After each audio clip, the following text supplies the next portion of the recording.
Magandang umaga, nasa NAIA Terminal 2 na si Pangulong Ferdinand Marcos Jr. para sa kanyang state visit sa Republic of Indonesia ngayong araw at susunod naman yan ang kanyang pagbisita sa Republic of Singapore. Tunghayan po natin ito.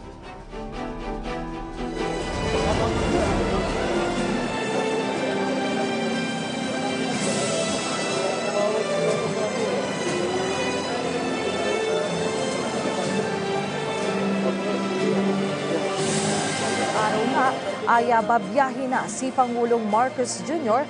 patungo sa Indonesia. Sa video nga na yan, nakikita natin na kinakausap ni Pangulong Marcos ang iba pang opisyal ng pamahalaan.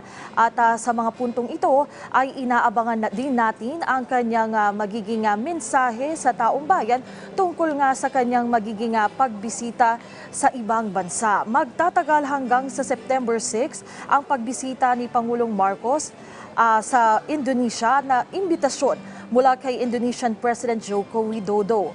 At sa mga puntong ito ay makikita natin, panoorin natin at pakinggan ang talumpati ni Pangulong Ferdinand Marcos Jr.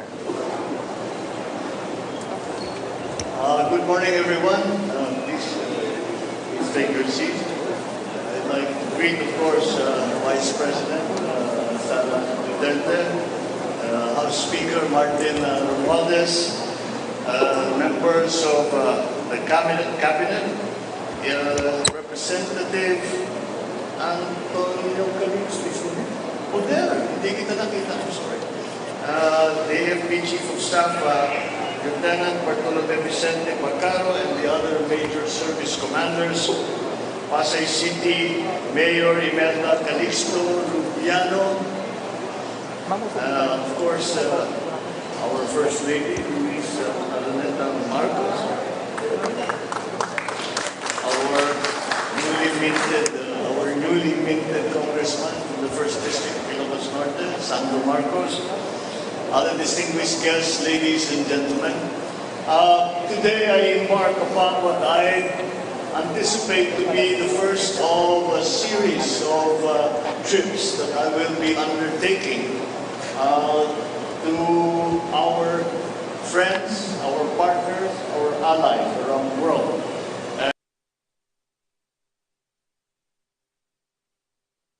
Position where we have our allies around the world. And this is to once again put the Philippines in a position where we have strong alliances and strong partnerships which are necessary for us to come out of the post-pandemic economy. So I leave to undertake my first state visit to our immediate neighbors, Indonesia and Singapore. In other words, ako'y mga ngapitbahay para sa ating bansa at para sa ating ekonomiya. I go from here, from Manila to Jakarta, upon the invitation of President Joko Widodo for a state visit from the 4th to the 6th of September. Indonesia has been our ally and one of our closest bilateral partners for the past 7 decades. And beyond that, the cultural ties and the geographical affinities that we enjoy have always been part of our relationship with Indonesia. We will reaffirm our ties with fellow archipelagic nations and ASEAN co-founder, Indonesia, with whom we share an extensive maritime border in the south of the Philippines. During my visit, the President Widodo and I will be meeting for the first time and will be discussing the current state and the future as we see it of the bilateral relationship between the Philippines and Indonesia and the changing global geopolitical environment. We will also witness the signing of several agreements between our two countries, covering important areas of cooperation. These are agreements on defense and security, on the creative economy, the culture, and our foreign ministers look forward to signing the Philippines-Indonesia Plan of Action for the next 5 years, which commits our two countries to projects and activities covering the full range of our bilateral ties. Beyond that, we will also be seeking the partnership and the help of our friends in Indonesia, from the President, and for our friends in Indonesia for investment in the areas where we see that they can be of assistance, especially in the critical areas as we have identified them in agriculture and in energy. Likewise, upon the invitation of President Halima Yacob, I shall undertake a state visit to Singapore from the 6th to the 7th of September. Singapore is home to 200,000 Filipinos, and as ever, they make us proud for their contribution to the economies of Singapore and the Philippines.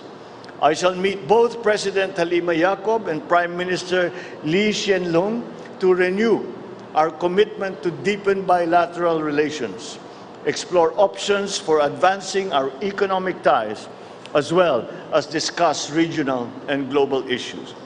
Prime Minister Lee and I will also witness the signing of several agreements. Singapore has become the Philippines' top trading partner in ASEAN and the top source of approved investments in 2021. Our economic cooperation with Singapore has grown by leaps and bounds for the past half-century, and more opportunities are just waiting to be tapped by both sides. My state visits to our ASEAN neighbors will seek to harness the potentials of our vibrant trade and investment relations. As such, an economic briefing, business forums, and meetings have been organized to proactively create and attract more investments and buyers for our exports in order to accelerate the post-pandemic growth of our economy. I expect that we will be coming back with a harvest of business deals to be signed in my state visits that will further strengthen our economic ties with both Indonesia and Singapore.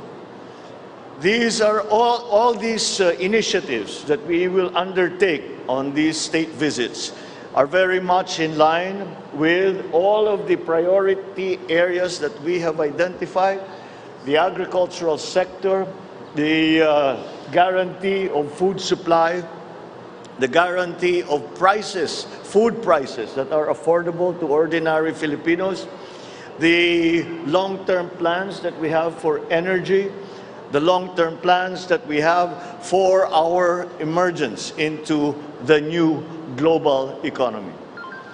We have a full set of meetings and much work to accomplish during this trip, but it will not be complete without meeting our kababayans in Indonesia and Singapore. And I look forward to sharing with them our commitment and plans for enhancing the government's efforts to protect the rights and ensure the welfare of our overseas Filipinos. And I convey my appreciation for their support and valuable contributions to our country. And beyond that, we must thank Singapore and Indonesia for the way that they have welcomed and allowed to assimilate our Filipino nationals into their society, into their economy, and into their daily lives. We are always so proud of them, and we are glad to see that our neighbors, where our Filipino nationals work and strive, also appreciate them for what they do. Maraming salamat po. Magandang umaga po sa inyo lahat. Natin ang naging talumpati ni Pangulong Ferdinand Marcos Jr. Sa mga puntong ito ay nakikita nga natin nga naglalakad na si Pangulong Marcos kasama ang iba pang opisyal ng pamahalaan para nga sa kanilang magiging biyahe. Sa kanyang talumpati kanina ay sinabi nga ni Pangulong Marcos na inaasahan niya na lubos na mapalalakas ang ugnayan ng Pilipinas sa Indonesia at Singapore dahil nga dito sa kanyang magiging biyahe. Ang termino pang binamit ni Pangulong Marcos ay siya yung mga ngapit bahay dito nga sa Indonesia at Singapore para nga mas mapalakas pa ang aspeto ng iba't ibang sa ating kalakalan, sa ating enerhiya, sa food supply at maging sa ekonomiya. Sabi nga kanina ni Pangulong Marcos ay sa kanyang pagbisita sa Indonesia ay makakapulong niya sa unang pagkakataon si Indonesian President Joko Widodo. At sa pagbisita nga niya roon sa pananatili niya sa Indonesia ay inaasahang pipirma ang dalawang pangulo ng iba't ibang kasunduan sa larangan ng defense and culture, gayon din ng isang comprehensive plan of action. At ngayon nga nakaabtabay tayo sa magiging aktibidad pa ni Pangulong Marcos doon at inaasahang lubos itong makakatulong sa ating bansa. Sa mga puntong ito, nakikita natin ay nakikipagkamay si Pangulong Marcos sa iba't ibang opisyal. Kasama rin niya dyan sa programa ay si First Lady Attorney Liza Araneta Marcos. At naroon nga din si Vice President at DepEd Secretary Sara Duterte. Kasama rin dyan ang iba't ibang gabinete ni Pangulong Marcos Jr. Nariyan din si Executive Secretary Vic Rodriguez at nandyan din si Special Assistant to the President Antonio Lagdameo Jr.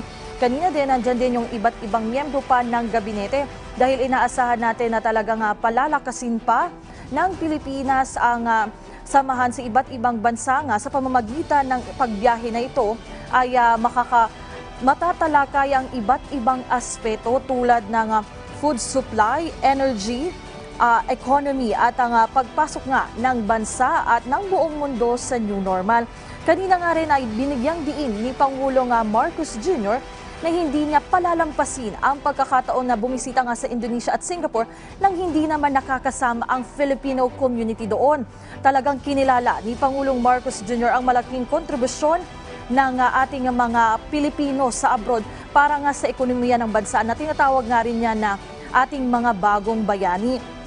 At kanina nga rin, sinabi rin ni Pangulong Marcos na inaasahan niya na iba't ibang kasunduan na ang talagang mapipirmahan at mapagtitibay sa kanyang kauna-unahan ngang state visits na ito sa Indonesia, gayon din sa Singapore.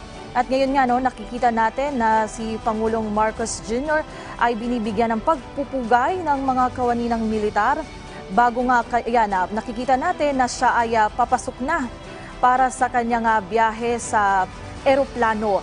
At inaasahan nga natin na ngayong araw magpapatuloy ang kanyang mga aktibidad na magtatagal naman yan. Siya ay magtatagal mula ngayong araw hanggang September 6 sa Indonesia. At pagkatapos naman sa Indonesia, didiretso ang Pangulo sa Singapore mula sa September 6 hanggang 7. Alinsunod na rin sa imbitasyon ni Singaporean President Halima Yacob. At sa ngayon nga, inaabangan natin ang magiging pag-alis ni Pangulong Ferdinand Marcos Jr.